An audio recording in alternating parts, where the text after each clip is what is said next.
সব জল্পনা কল্পনার অবসান ঘটিয়ে বিসিবির বর্তমান কমিটির বৈধতা নিয়ে তদন্ত প্রতিবেদন জমা পড়েছে জাতীয় ক্রীড়া পরিষদ এনএসসিতে। রোববার বেলা 11:30টার কিছু সময় পর এনএসসিতে আসেন 5 সদস্যের তদন্ত কমিটি। হাজারখানেক পৃষ্ঠার এই প্রতিবেদনেই ঝুলছে বর্তমান বোর্ডের ভাগ্য।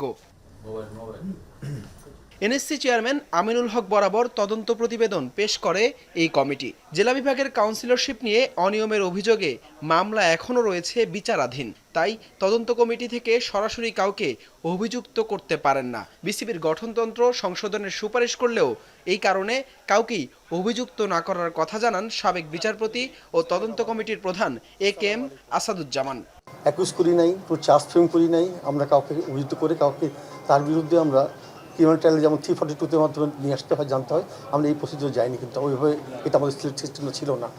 আমরা ইনকোয়ারি করে দেখছি সিস্টেম মতনভাবে আইনভাবে যে বলা আছে সেভাবে প্রসিডিউর মেনটেন করা হয়েছে কি হয় না, এইটুকু সুপারিশ করেছে, যেটা হয়তো আছে কিছু আছে। তদন্তের স্বার্থে সাবেক ক্রীড়া উপদেষ্টাকে ডাকা হলেও সাড়া দেননি আসিফ মাহমুদ সজীব ভুইয়া। ওনাকে সময় দিয়ে দেখা হয়েছিল, উনি আমাদের কাছে আসেন নাই। তবে ফেসবুক বার্তায় তিনি জানিয়েছেন নিয়ম বহির্ভূত কোনো তদন্তে তিনি সামিল হতে আগ্রহী নন।